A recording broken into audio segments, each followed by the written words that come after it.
Whole Marvel universe లోనే top 5 healing factors ఉన్న characters ఏంటో ఈ వీడియోలో చూద్దాం. దానికంటే ముందు మీ అందరికీ కూడా సంక్రాంతి శుభాకాంక్షలు. అంతా అయిపోయిన తర్వాత చెప్తా ఉంటారు జఫా అని అనుకోవద్దు. లాంగ్ వీడియో చేయడం ఇప్పుడే కుదిరింది, సో ఇప్పుడే చెప్తున్నా. సో ఇంకా వీడియో స్టార్ట్ చేద్దాం. This is Gautam, your friendly Marvel insider. ఈ లిస్ట్ లో టాప్ 5 లో ఉంది డెడ్పూల్.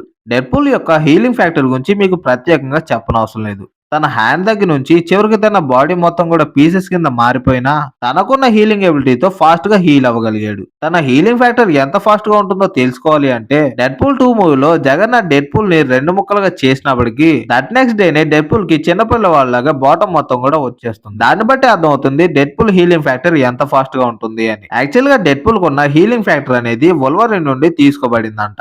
అయినా నాకు అర్థం కాలేదు, డెడ్పూల్ ఏమో టాప్ 5 లో ఉంటే మరి వోల్వరిన్ ఎందుకు టాప్ 8 లో ఉన్నాడు? మరి వాళ్ళిద్దరికి ఎంత డిఫరెన్స్ ఎందుకు? అండ్ కామిక్స్ లో వన్ టైమ్ లో black panther Deadpool healing factor ని చెక్ చేస్తూ ఉన్నప్పుడు డెడ్పూల్ బాడీలో ఉన్న హీలింగ్ ఫ్యాక్టర్ అనేది తన బాడీలో ఉన్న హెల్దీ సెల్స్ ని కాకుండా చనిపోతున్న క్యాన్సర్ సెల్స్ ని తిరిగి హీల్ అండ్ గ్రో చేస్తుందని తెలుస్తుంది. అందువల్లే డెడ్పూల్ కి ఓవర్ పవర్ హీలింగ్ ఫ్యాక్టర్ ఉంది. Number 4 Gorr the God Butcher. Gorr the God Butcher కి గ్రేట్ హీలింగ్ ఫ్యాక్టర్ ఉందని చెప్పాలి. అంటే ఒక రకంగా గోర్ హీల్ అవడం అనేది ఎవరు ఆపలేరు. గోర్ కి హీలింగ్ ఎబిలిటీనే కాకుండా సూపర్ స్ట్రెంగ్త్, స్పీడ్, ఎబిలిటీ, డ్యూరబిలిటీస్ కూడా ఉన్నాయి. బట్ గోర్ కా హీలింగ్ అందించేది మాత్రం గోర్ దగ్గర ఉన్న నెక్రోస్ వాడే. ఈ ఎబిలిటీ వల్లే థోర్ లవ్ అండ్ థండర్ మూవీలో థోర్ మైటీ థోర్లతో ఫైట్ చేస్తూ ఉన్నప్పటికీ గోర్ కి అంత పెద్ద డ్యామేజెస్ కూడా ఏమవు.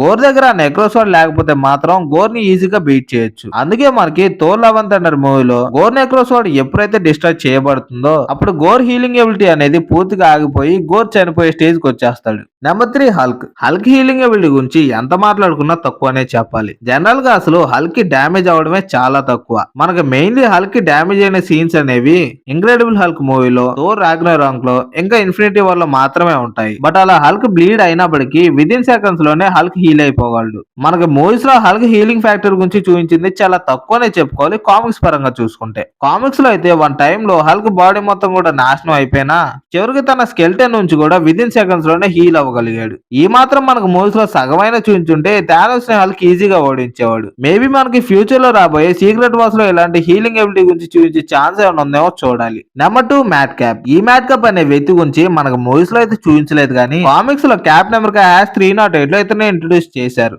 ఈ మ్యాట్ క్యాప్ కి ఏఐఎం లోని ఒక కెమికల్ ఎక్స్పెరిమెంట్ వల్ల పవర్స్ వస్తాయి. ఇతనికి ఓవర్ పవర్ హీలింగ్ ఫ్యాక్టర్ మాత్రమే కాకుండా కనీసం నొప్పిని కూడా ఫీల్ అవ్వకుండా ఉండగలిగే ఎబిలిటీ ఉంది. మ్యాట్ క్యాప్ తనకున్న హీలింగ్ ఫ్యాక్టర్ ద్వారా దాదాపు ఎలాంటి పరిస్థితుల నుంచి అయినా సర్వైవ్ అవ్వగలడు. ఐ మీన్ తిరిగి హీల్ అవ్వగలడు. ఇతని హీలింగ్ ఫ్యాక్టర్ ఎంత పవర్ఫుల్ అంటే ఒకవేళ తన హెడ్ ని ఎవరైనా నరికేసినా తన బాడీ నుంచి వేల్ చేసినప్పటికీ మ్యాట్ క్యాప్ తన బాడీతో కాంటాక్ట్ అవ్వగలడు, ఫైట్ చేయగలడు, మాట్లాడగలడు, ఇలాంటివి చేయగలడు. అండ్ డెడ్పూల్ కూడా ఇంచుమించు ఇలాగే. అందుకే మార్వెల్ సినిమాటిక్ యూనివర్స్ లో Madcap over power healing factor ఉన్న సెకండ్ విలన్ గా చెప్పబడ్డాడు. ఈ లిస్ట్ లో టాప్ లో ఉంది మార్వెల్ సూపర్ మ్యాన్ సెంట్రీ. ఈ సెంట్రీ క్యారెక్టర్ మార్వెల్ యూనివర్స్ లోనే మోస్ట్ పవర్ఫుల్ క్యారెక్టర్స్ లో ఒకటి. ఈ సెంట్రీ పవర్స్ అనేవి బేసికల్లీ రియాలిటీ అండ్ మాలిక్యూల్స్ ని మ్యానిపులేట్ చేయడం పైనే బేస్ అయి ఉంటాయి. అండ్ ఇతని హీలింగ్ ఫ్యాక్టర్ చాలా అంటే చాలా ఫాస్ట్ గా ఉంటుంది. అందుకే హోల్ ఎంసీయూ లోనే ఈ సెంట్రీని one of the best healing factor ఉన్న వ్యక్తిగా చెప్పబడ్డారు. ఇతని హీలింగ్ ఎంత ఫాస్ట్ గా ఉంటుంది అంటే కామిక్స్ లో సెంట్రీ మెనీ టైమ్స్ చంపడ్డాడు. కానీ తన మెంటల్ స్టెబిలిటీని బట్టి సెంట్రీ తిరిగి తను రీబిల్డ్ చేసుకోగలిగాడు.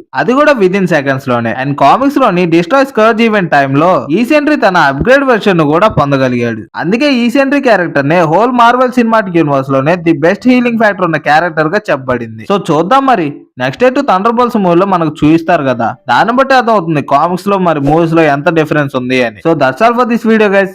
ఈ వీడియో మీకు ఎలా అనిపిస్తుందో తప్పకుండా కామెంట్ చేయండి. ఈ వీడియో మీకు నచ్చితే ప్లీజ్ లైక్ చేయండి, షేర్ చేయండి. ఇలాంటి వీడియోస్ కావాలంటే ప్లీజ్ మన ఛానల్ సబ్స్క్రైబ్ చేయండి, ఫాలో అవ్వండి, కామెంట్ చేయండి. Thanks for watching this video. Let's see you in a new video. Bye by.